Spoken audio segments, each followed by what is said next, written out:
Baik, kembali lagi bersama saya Ahmad Mahfud. Perkenalkan, nama saya Ahmad Mahfud, mahasiswa program studi Psikologi Islam Fakultas Dakwah Universitas Islam Negeri Kiai Haji Ahmad Sidi Jember. Pada kesempatan kali ini saya akan mempresentasikan mengenai tes proyektif. Sesuai dengan judul, kita mengenal tes proyektif. Di dalamnya ada konsep, jenis, termasuk di antaranya yaitu EPPS, tes EPPS dan SSTT.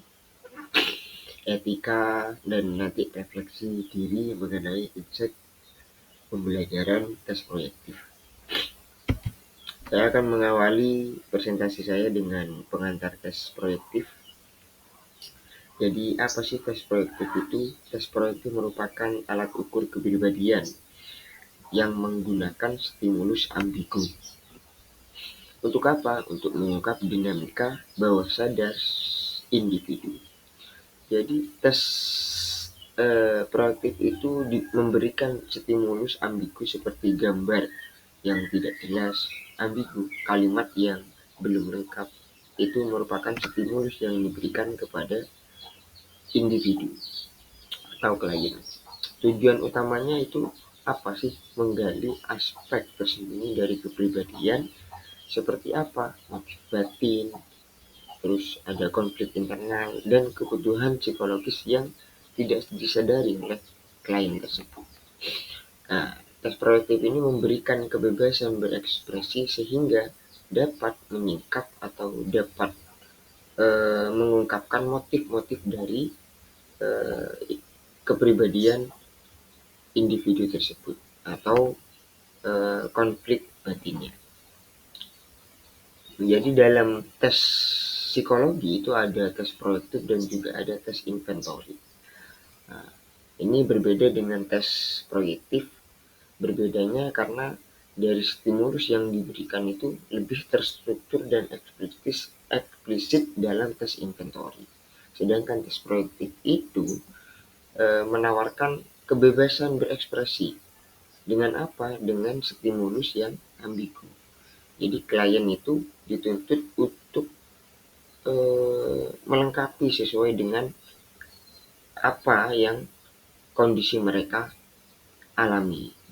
Nah, jadi meskipun dalam eh, meskipun dalam dalam psikodinamik itu banyak tes proaktif ini banyak yang mengkritisi bahwasanya karena reliabilitas dan validitasnya itu relatif rendah. Nah, akan tetapi meskipun demikian tetap relevan dalam konteks klinis. Kemudian tes EPPS. Tes EPPS ini merupakan salah satu dari tes proyektif. EPPS itu Edwards Personal Preference Schedule.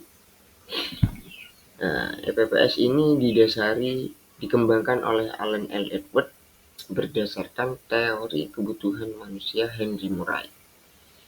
Teori ini mengukur apa? Teori ini bertujuan untuk mengukur preferensi relatif terhadap berbagai kebutuhan psikologis seperti pencapaian manusia, kemandirian, terus juga ada afiliasi. Format first choice ini merupakan format di mana seseorang itu atau klien itu memilih satu dari dua pernyataan yang paling sesuai dengan dirinya. Kemudian dimensi psikologis yang diukur itu meliputi pencapaian, kemandirian, afiliasi. Nah, dalam teori kebutuhan manusia Henry Murray ini ada 15. Nanti saya akan jelaskan. EPPS ini digunakan untuk sering dipakai untuk bimbingan karir atau penerimaan karyawan seperti itu. Nah, ini kebutuhan psikologis manusia yang ada dalam teori Henry Murray. Ada achievement, pencapaian, difference, ketaatan, terus order, keteraturan, exhibition, menampilkan diri, terus ada kemandirian, ada afiliasi. Kemudian yang ketujuh ada interception, bagaimana seorang itu memahami perasaan orang lain, pemahaman sosial gitu. Terus juga ada mencari dukungan, kepemimpinan, kerendahan hati, sampai yang terakhir yaitu agresi. Nah, agresi ini termasuk dalam ketika ada ketidaksesuaian dengan diri kita. Manusia itu pasti akan marah. Gitu. Nah, yang kedua ada tes SSCT atau Sentence Completion Test.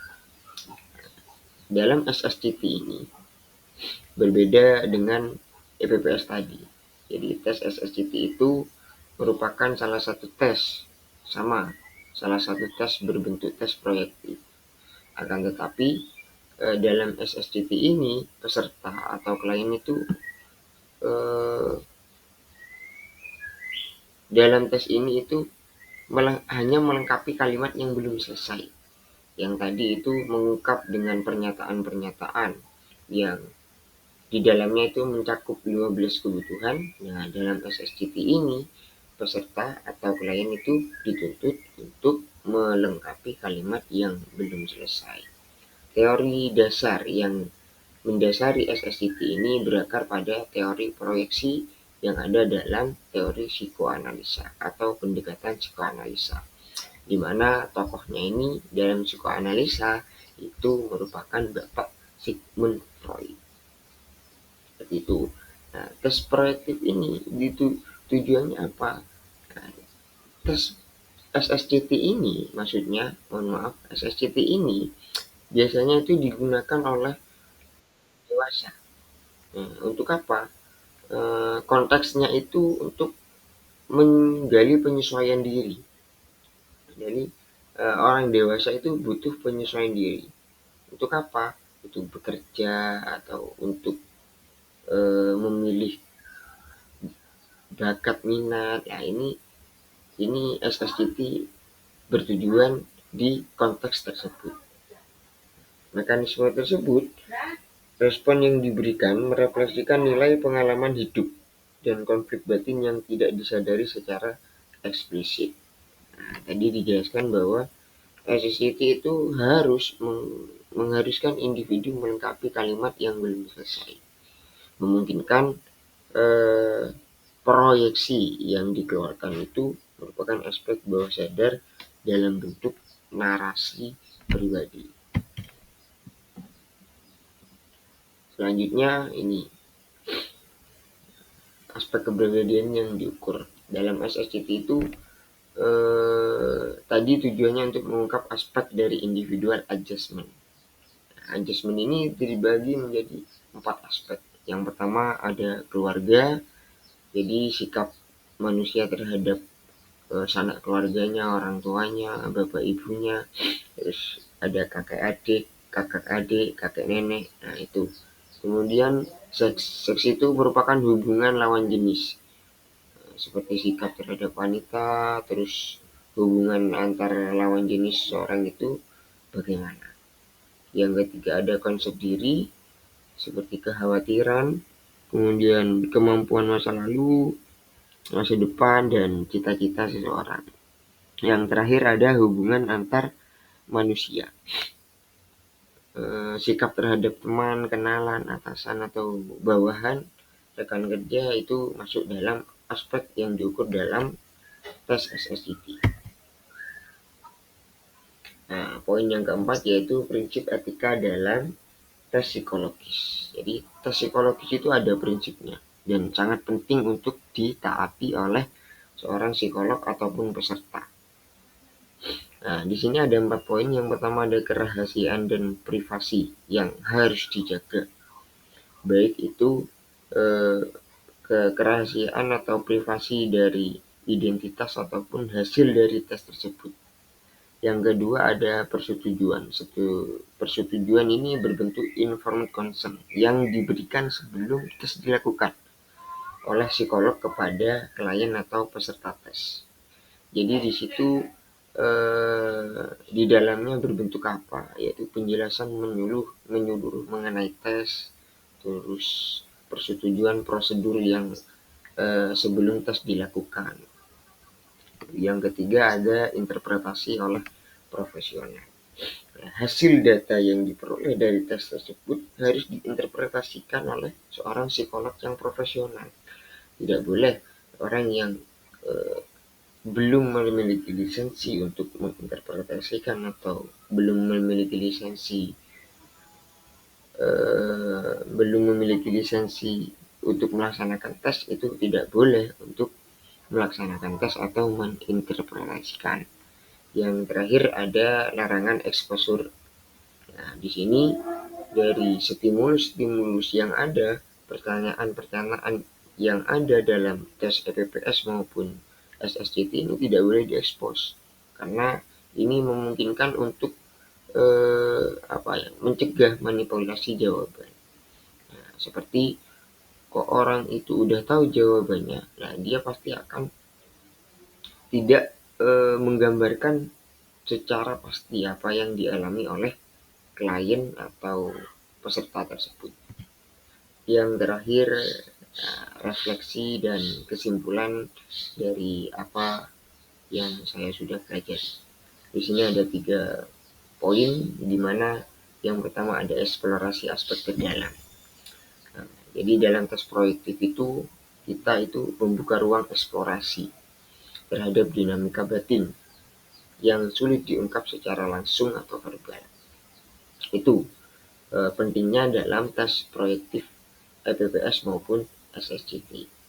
Nah, dinamika-dinamika kepribadian, kebutuhan psikologis manusia yang tidak terlihat itu terkuak dalam tes tersebut. Yang kedua ada integrasi dengan teknik lain. Meskipun tes SSCT maupun EPPS itu dilaksanakan, tetap pasti harus dikuatkan dengan data lain seperti wawancara dan observasi. Yang terakhir ada tuntutan etis dan profesionalisme. Alat proyektif digunakan pasti memerlukan sensitivitas tinggi, karena di situ interpretasinya dari seorang profesional psikolog, profesi psikolog, dan di situ ada tanggung jawab, ada privasi yang harus dijaga, yang kemudian nanti akan ditafsirkan dan akan menemukan jawaban dari apa yang sudah didapat dari tes dan juga tambahan dari wawancara dan observasi yang sudah dilakukan. Cukup sekian dari presentasi saya, semoga bermanfaat. Apabila ada kesalahan dan kekurangan, saya mohon maaf. Wabillahi taufiq walhidayah. Assalamualaikum warahmatullahi wabarakatuh.